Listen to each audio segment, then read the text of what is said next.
రాజకీయాల్లో గెలుపోటములు సహజము. కానీ గత కొన్ని రోజులుగా జరుగుతున్న హింసాత్మక ఘటనలు చాలా బాధాకరము.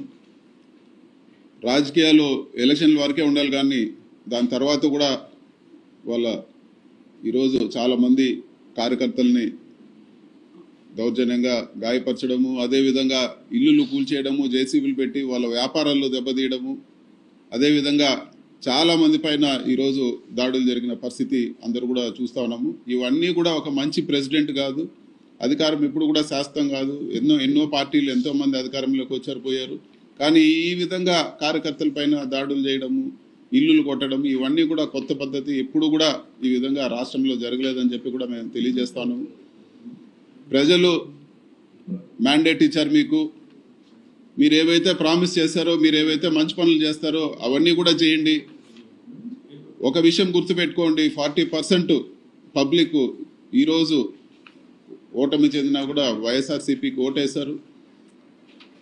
కేవలం ఆ 60% ఏదైతే మీకు 57 56 ఏదో వచ్చిందో వాళ్ళకే ప్రభుత్వం కాదు, మొత్తం ఆంధ్ర రాష్ట్ర ప్రజలందరికీ కూడా ప్రభుత్వం బాధ్యత తీసుకోవాలని చెప్పి కూడా నేను కోరుతా ఉన్నాను.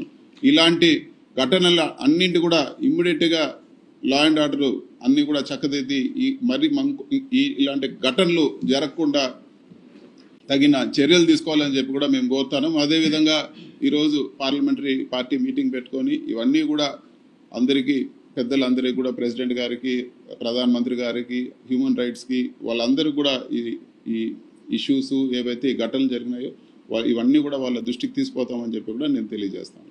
ఒక్కసారి ఆలోచించండి, ప్రజలు మాకు ఇచ్చిన మ్యాండేట్ 151 కాదు, 164. రాష్ట్రం మొత్తమే చూసుకుంటే 11 మంది అవతల ఎమ్మెల్యేలు ఉన్నారు, 164 మంది మా ఎమ్మెల్యేలు ఉన్నాం. నిజంగా మేము దాడే చేయాలి, మేము కక్షే సాధించాలి, లేదు అవతల వాడు అంతే చూడాలి అనుకుంటే ఈ రోజుకి మిగతా 164 నియోజకవర్గాల్లో ఉన్న వైఎస్ఆర్సీపీ నాయకుడు ఎవడైనా రోడ్డు మీద తిరగలడా? చెప్పండి ఒకసారి. మీరు విషయం వినండి, మీరు అడిగారు, నేను సమాధానం చెప్తున్నా. నేనేం చెప్తున్నానంటే, ఇలాంటి యాటిట్యూడ్, అలాంటి బిహేవియర్ మాకు లేదు. At the same time Chandrababu Naidu గారు చాలా క్లియర్గా కక్ష సాధింపు చర్యలు మేము చేయమని చెప్పారు. కాబట్టే దెబ్బతిన్న కార్యకర్త కూడా నాయకుడు మాట మీద ఇంట్లో కూర్చున్నాడు. కానీ ఎవరైతే అన్యాయం చేశారో, అవినీతి చేశారో అలాంటి వాళ్ళని మాత్రం యాజ్ పర్ రూల్ వాళ్ళు పనిష్ చేస్తాం. ఓకే, మీరు ఇందాకన్నా దాడులు జరుగుతున్నాయని, దాడులే జరుగుతున్నాయో చేయించుకుంటున్నారో అది కూడా ఎంక్వైరీ వేస్తాం. నిజంగానే దాడి జరిగింది అనుకోండి, డెఫినెట్గా వాళ్ళ మీద చర్యలు తీసుకుంటాం. మా పార్టీ వాళ్ళనే చర్యలు తీసుకుంటాం. నేను ఇంకోటి కూడా చెప్పాను, గంజాయి విషయంలో మా పార్టీ వాడు ఫోన్ చేసినా మీరు రెస్పాండ్ అవ్వద్దని చెప్పాను నేను. మేడం, బర్మాగ్రామ్ కాలనీలో టీడీపీ ఓటేసామని చెప్పి దాడి చేశారు, దాని మీద కేసు అయింది. పోలీసులు అసలు అది పొలిటికల్ కాదు అని చెప్పారు. ఆ కేసులో బాధితులు క్లియర్గా చెప్తున్నారు, మమ్మల్ని టీడీపీ ఓటేసామనే కొట్టారండి. ఆ కేసు ఏమైనా జరుగుతుంది ఇప్పుడు? లేదమ్మా, వాళ్ళతో మాట్లాడతాను ఒకసారి. డెఫినెట్గా నేను చెప్తున్నాను కదా, పోలీసులు కూడా అందరూ కూడా ఫేవర్గా ఉన్నారు నేనేం చెప్పట్లేదు, అందరూ యాజ్ పర్ లా పనిచేస్తున్నారు, నేనేం మాట్లాడట్లేదు. వాళ్ళలోని కూడా మిక్సింగ్ ఉంది, డెఫినెట్గా ఉంది ఆ మిక్సింగ్. దాన్ని కూడా మేము ప్రక్షాళన చేస్తాం. నాకు ఇంకా 3 days అయింది హోమ్ మినిస్టర్ ఇచ్చిన, టూ ఎర్లీ కదా. ఎస్,